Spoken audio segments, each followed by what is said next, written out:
grandmother. Then I have been doing some crystal gazing, and I must say I have seen through the smoke into the void and out the other side of time. I have tuned my mind with the inner vibrations of the universe, and I have come to a startling conclusion. And that is that Professor Trelawney is actually a really good seer. And no, I don't mean on just those random occasions where she genuinely goes into a trance and gets all like, oh my god, the Dark Lord's coming. I mean, basically, at all times, she is making accurate predictions. So today, we are going to discover how Professor Trelawney is actually not a fraud.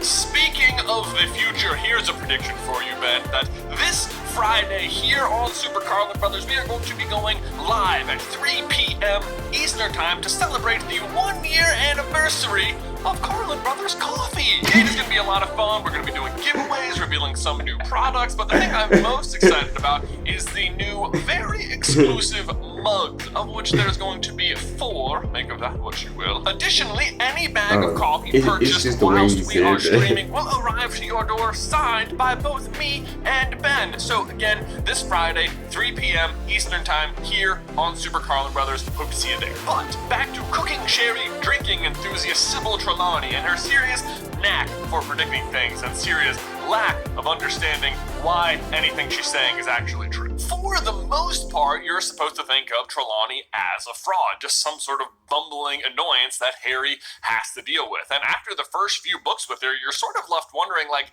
why does Dumbledore even employ her? Later on, however, you discover that she is of immense and great value because she made a prophecy to Dumbledore that she's completely unaware of. And not just any prophecy, but like the prophecy. She's only interested in you because she thinks you're the chosen one. But I am the chosen one. As a reader, this single fact basically justifies everything about her existence in the castle and seems to prove that except in rare circumstances outside her control or awareness, she is a complete fraud. Even Dumbledore, who I think we can all agree is polite first and crazy powerful wizard second, seems to think that just divination is sort of a waste of time. A point that is further driven home by basically every single character who isn't named Parvati Patil or Lavender Brown. How thick could you get? Harry and Ron routinely make fun of her and even receive good marks on homework they completely make up. Hermione points out flaws in her logic and even quits her class in a very un-Hermione-esque way. Even McGonagall, who basically supports literally anything Dumbledore says, is like, I'm not sure she should be here. That is her real tragic flaw as a teacher, that she's actually making a lot of accurate predictions, but she's so bad at knowing what she's looking at that she comes off looking very daft. Did I use that right? It's like British for foolish, right? Yeah. Oh, okay. I guess I could have said foolish. Yeah. Well, now I just look even more daft. Let's start from the beginning, because she actually makes a rather impressive showing on Harry's first day in her class. The first few predictions she rattles off go like this. First to Neville, is your grandmother well, dear? I wouldn't be too sure. Next to Parvati, beware a red-haired man. And then to the class, around Easter, what about number will leave us forever? To which you might say, well, we know that actually nothing is wrong with Neville's grandmother, and Parvati never has any reason to beware of a red-haired man, and the one around Easter, actually, we do know that one. It is about Hermione, and she does leave. Really, it's a phrasing problem, because leave forever sounds like she's gonna die and not just, like, drop a class. But you know, it's still true. But you know what else is true? All of them. They're just misread. Neville's grandmother, for example. Is there anything wrong with her? No. But there is an instance in the near future with what might look like Neville's grandmother. And let's face it, if Neville's grandmother suddenly started looking like Severus Snape, yeah, you'd say maybe she's not looking so well. Parvati, to my knowledge, has no actual reason to beware of a red-haired man, but her identical twin sister, Padma Patil, does have a really bad time with Ron at the Yule Ball just 1 year later. Are you going to ask me to dance or not? It seems very possible to me that as she looks into the future, she is seeing someone who looks like Parvati having a bad time with a red-haired man, but she can't figure out who it is because they look the same. Later in the class, she also tells Lavender that the thing she fears will happen on October the 16th. Fast forward to that day, and Lavender thinks this was in reference to the death of her rabbit, Binky, which, incidentally, terrible name for a rabbit. Personally, I would have gone with Carrots because, wait for it, my rabbit in the wizarding world would be totally gold! You see how things can be misinterpreted? Hermione is able to swiftly debunk that theory, saying that Binky wasn't old or sick, so there's no reason Lavender should have actually been worried about the death of it, and that the rabbit didn't even die on the day in question. It died a few days ago, and she's just getting the news that day. All very good points, classic Hermione, and yet not relevant at all, because that is not actually the thing Lavender was worried about. If you will recall, in Prisoner of Azkaban, there was a certain amount of, permanent fear floating around the castle regarding the Prisoner of Azkaban. There's Dementors everywhere, and all the students are just a little bit on edge that he's gonna break into the castle and attack one of the students. And guess what happens later on October 16th? That exact same thing. It's him, Headmaster. The one they all talk about. He's here, somewhere in the castle. Sirius Black! Moving on through the class, she next tells Neville that he's going to break one of the pink teacups, so would he please choose a blue one on the next time? This comes true basically instantly. Which, one, why does it just tell him to get a blue one from the start? And, two, does it matter at all? Isn't Reparo, the easiest of wizarding spells? Oculus, Reparo. You didn't have to say Oculus. Finally, she notices the Grim in Harry's cup and tells him it is the worst omen of death. And to be fair, she's both kind of right and wrong in this situation. She misinterprets the Grim as a death omen, but Harry does encounter a giant black dog later that year, and eventually, he does die. Then there's the Christmas Can't understand what you said, though. And is reluctant to join the other staff and students at the table because she will make 13, and when 13 dine together, the first to rise will be the first to die. They decide to risk it anyway, but she still proceeds to totally freak out when, at the end of the meal, Harry and Ron stand up almost simultaneously, and she is certain that one of them has doomed themselves. Which, again, Harry does die. But that doesn't matter because he's not the first person from that table to actually die. He was knocked out. Dumbledore. He was knocked out. He was knocked the heck out. That would seem to prove Trelawney wrong in this scenario, except Sybil is not the 13th person to sit down at the table. She's the 14th. She miscounts because Peter Pettigrew is currently disguised as Scabbers in Ron's pocket. And guess who does indeed rise from his chair first to welcome Sybil to the dinner? Dumbledore. And in case you need a refresher, he dies.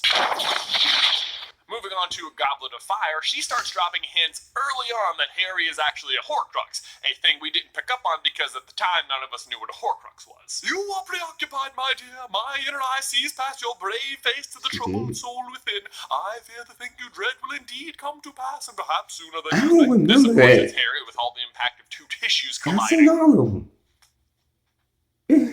But knowing what we know, I think the troubled soul she's seeing is not Harry, but Voldemort, and the thing he's fearing is the thing he's always fearing. Death. Sure, it doesn't happen for another 3 years, but in his mind, he's immortal. And when you think you're gonna live forever, sooner than you think is really just, ever. She also tells Harry, I was saying that Saturn was surely in a position of power in the heavens at the moment of your birth. Your dark hair, your mean stature, tragic losses so young in life. I think I am right in saying, my dear, that you were born in midwinter? Harry was, of course, born in midsummer, though, so once more, she seems like she's way off base. But again, if she's seeing Voldemort's soul and not Harry's here, then she's right on the mark. I mean, the dark hair, the mean stature, the tragic losses young at life, and yeah, he was born in midwinter, December 31st. She also tells the class that year that death is circling closer and closer to the castle, and, Cedric dies. No! Cedric! From there, as time goes on, she has less and less page time with Harry, so we see her less and less, but she does have a few more predictions in Order of the Phoenix. First, she tells Umbridge in a last-ditch effort to save her job that You are in grave danger. It seems like she's just grasping at straws here, but then later Umbridge totally is carried off by a herd of angry centaurs. And She is in grave grave danger. I don't know what does. And then there's the big one in Half-Blood Prince, the Knave of Spades. Harry has two meaningful encounters with Trelawney in Half-Blood Prince, both of which are ripe with foreshadowing. 2 of spades, conflict. 7 of spades, an ill omen. 10 of spades, a violence. Knave of spades, a dark young man, possibly troubled, one who dislikes the questioner. Well, that can't be right. Or can it be right?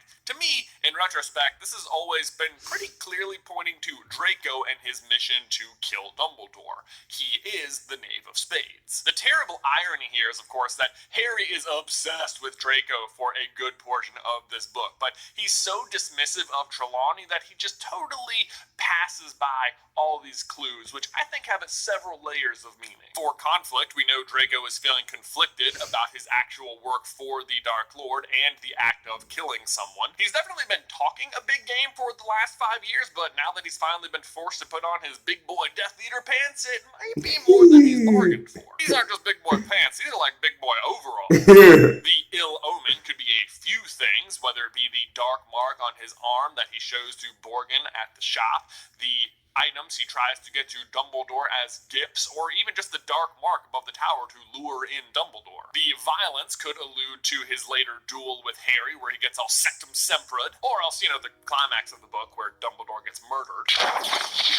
And as for the questioner, it could either be Snape or Dumbledore. Snape is bothering Malfoy all year, asking him what his progress is like on his mission. But I think it's more likely Dumbledore, who asks him a series of questions up on top of the tower to stall for time. That is, after all, the climax of the book, and it ties in nicely with the other card reading Harry gets from Trelawney, which is the lightning-struck tower. Sybil runs into Harry and tells him that Dumbledore has been ignoring her all year, despite the cards repeatedly showing her over and over that disaster and calamity is coming closer and closer. That's She because even you're dramatically present. pulls Heart of the Card style the lightning-struck tower from the deck she's carrying. As ever, Harry is inclined to ignore her.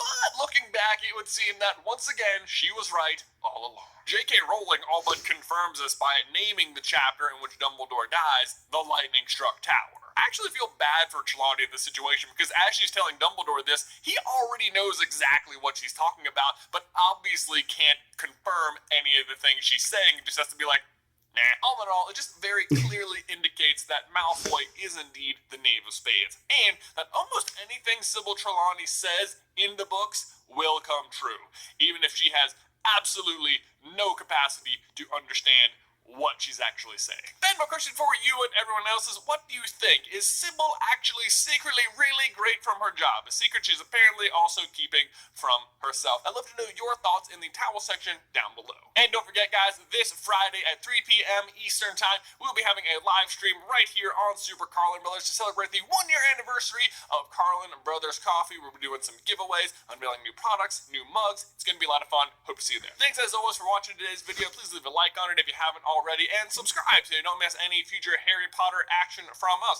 If you want to see why Harry's scar is in the shape of a lightning bolt, you can check out this video right here. Or if you want to see what a Cloud Cuckoo Lander is and why Sybil Trelawney definitely is one, check out this video about Gerald from